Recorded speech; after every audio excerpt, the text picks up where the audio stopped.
We haven't heard Western capitals, particularly countries like the United States or Canada for that matter, talk about this new term which they have introduced in the world, transnational repression. This is a term which has been very often used to sully India's name, to sully India's image. None of them have spoken about transnational repression in the case of Israel taking out, and make no mistake about it, taking out terrorists.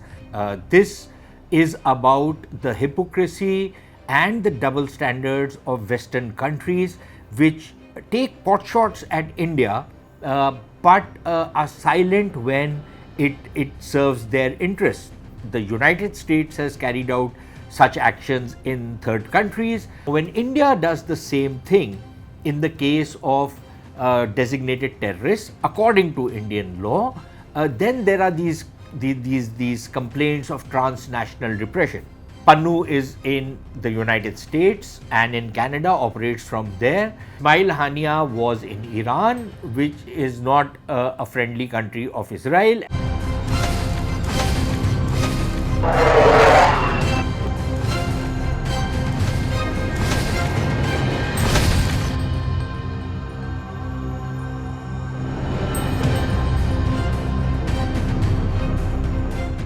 Ever since the assassination of the Hamas political chief Ismail Haniyeh in Tehran,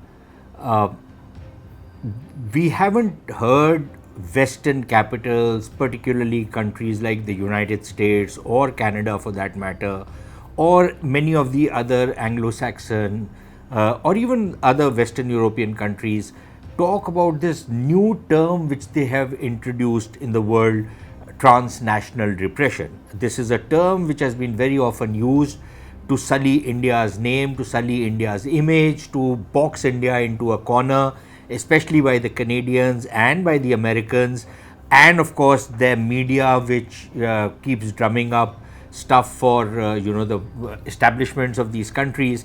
None of them have spoken about transnational repression in the case of Israel taking out, and make no mistake about it, taking out terrorists in third countries. So, for example, Ismail Haniyeh was assassinated allegedly by Israel, because Israel hasn't claimed the assassination in Tehran, but Israel has claimed an attack on the Hezbollah number 2 in Lebanon, in Beirut, and they've taken him out. And there are reports of another top Hamas leader, Mohammed Daif, being killed, but that was apparently in Gaza.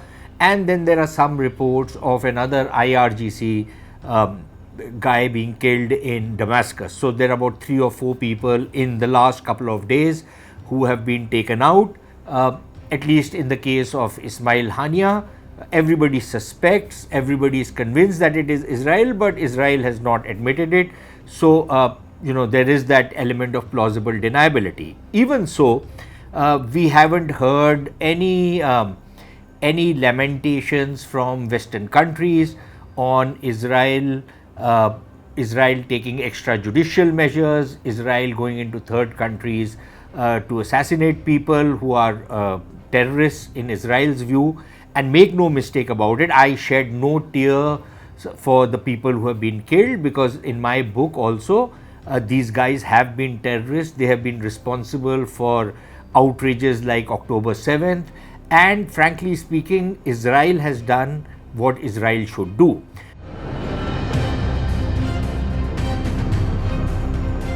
So this is not about Israel. This is about the hypocrisy and the double standards of Western countries which take potshots at India but are silent when it serves their interests.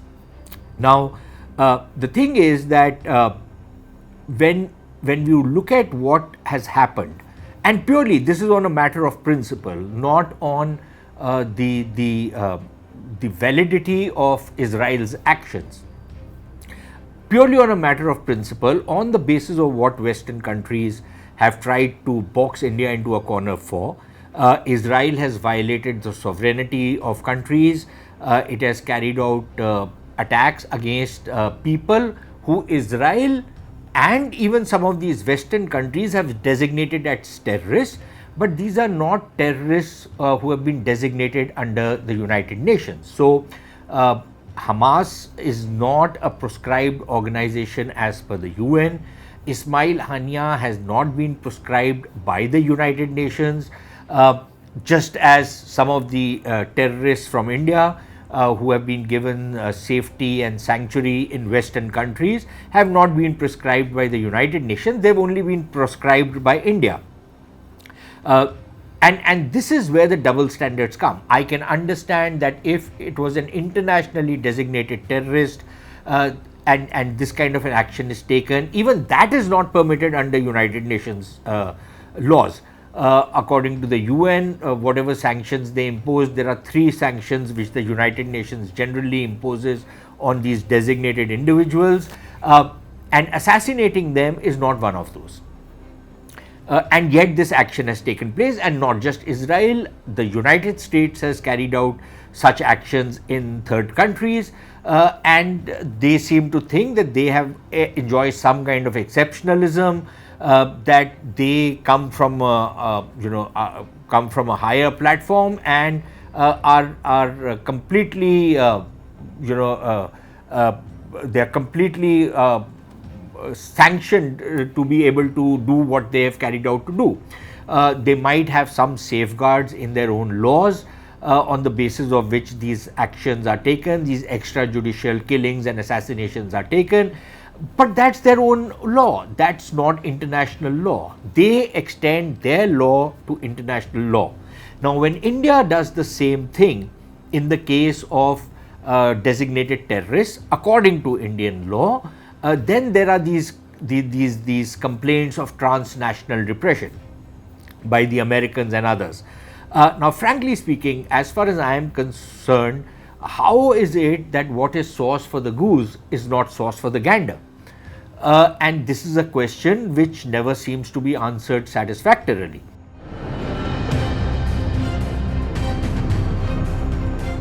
Yes, there is one difference in the case of, say, a terrorist like Pannun and somebody like Ismail Haniyeh. Pannun is in the United States and in Canada, operates from there, which are supposedly friendly countries of India.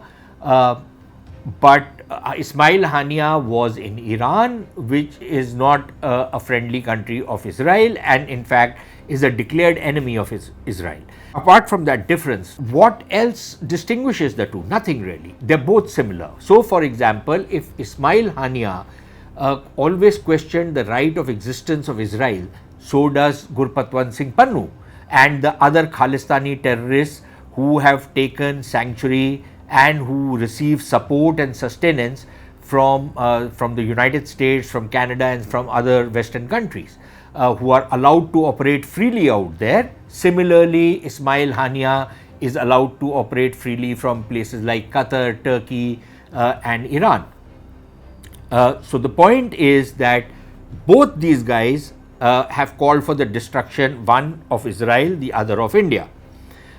They both are highly communal, radical, racist characters who have heard the worst kind of slurs against, in the case of Pannu, against Hindus, in the case of Ismail Haniyeh, against Jews.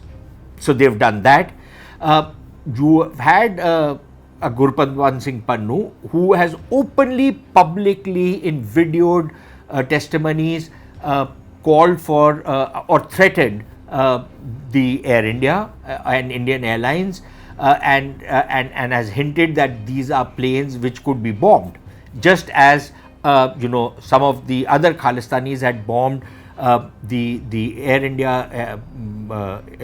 India aircraft in Canada, killing 300 people. Now these the same terrorists are actually lauded by Canadian politicians, just as Hamas and other these despicable characters are lauded by the Turkish and some of the other Islamic State, and I use the word Islamic State advisedly because that is what most of these other Islamic countries are. They have lauded people like Ismail Haniyeh and some of these other terrorists. So the same parallels can be drawn out there as well. Similarly, we've had Pannun threaten Indian diplomats. We have seen them. Not just threaten diplomats. We have seen them threaten the assassination of Indian leaders, something which Hamas and others strive to do. We have seen the involvement of people like Pannun and the other Khalistani characters in transnational crimes, including gun running, including narcotics trafficking, including human trafficking. And yet, they are safely and securely kept in these Western countries. So then the question arises that yes, Iran might be a declared enemy of Israel.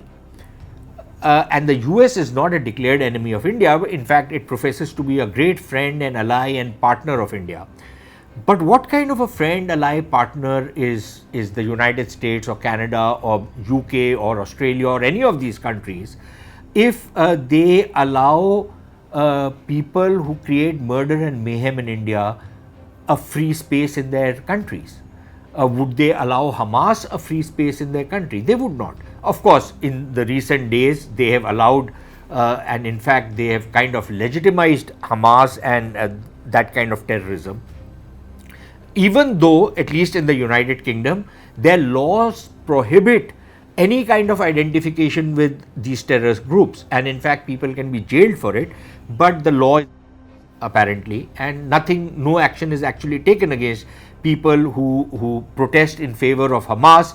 Although like Pannun, who uses the dog whistle that I am for ballot and not bullet, but bullet will also come and he'll make all kinds of carry out all kinds of dog whistles, and it's very clear what he is trying to aim at. It is the same thing with many of the protesters in Western countries when they talk about Israel and they try and distinguish between Zionism and Israel and Jews, and in the case of Pannun and the other terrorists, they distinguish between Hindutva, Hindus and India.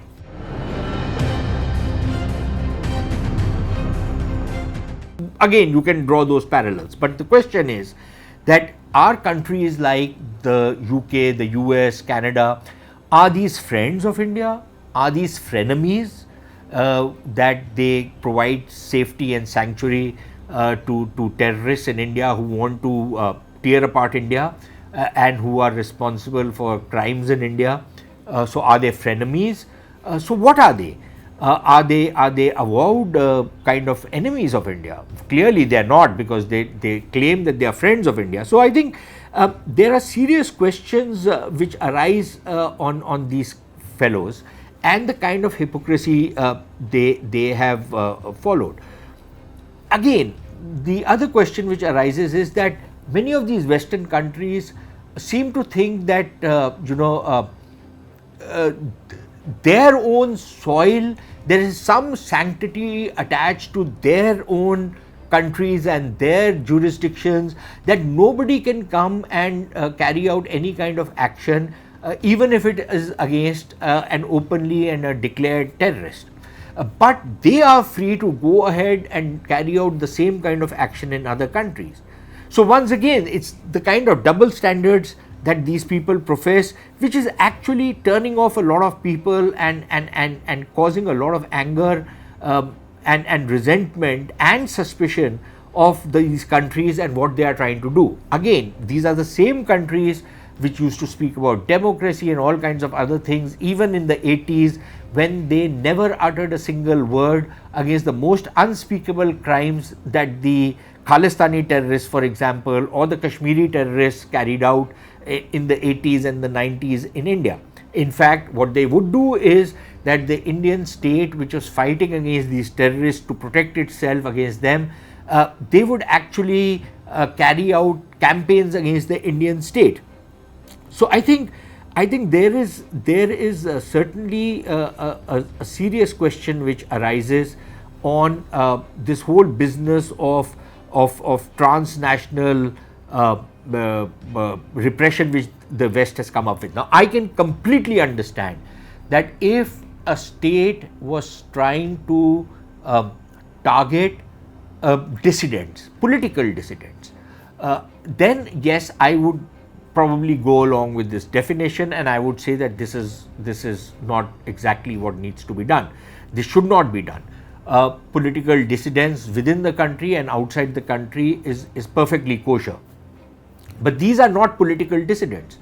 A Gurpatwant Singh Pannu or a Nijjar or any of these guys who are icons in Canada now, these are not dissidents. These are terrorists. And unless you can distinguish between the two, you really need to get your head examined. But the point is that there have been countries friendly to the West, Pakistan for example, which has actually carried out transnational repression against people who are not terrorists, who are not separatists, who are just political dissidents, who want political reform. There has been that celebrated case of a blogger or a vlogger who settled in Netherlands, and there was somebody who was hired in the UK to go and kill this man in the Netherlands. The British authorities found out that plot. They scotched the plot. They nipped it in the bud. That man was arrested, and apparently he's been jailed. The British never made a big show about it, never took the Pakistanis to task, because apparently they get a lot of information from the Pakistanis about Pakistani terrorists who operate in both countries. So they kept quiet about it. There have been cases of political dissidents in Sweden, in Canada, from Balochistan, who have been murdered, and nobody has ever spoken about transnational repression. We know it for a fact that dissident journalists in the United States, in UK and other countries, including in France, have received warnings from the authorities of these countries that please be careful, you could be targeted. Now, who could they be targeted by? These are journalists who are filing stories about what the Pakistani regime is trying to hide. And they are being warned by the FBI and other agencies that their lives are in danger. Now, who is endangering their lives? Clearly the Pakistanis. But how come this does not fit into that description of transnational repression?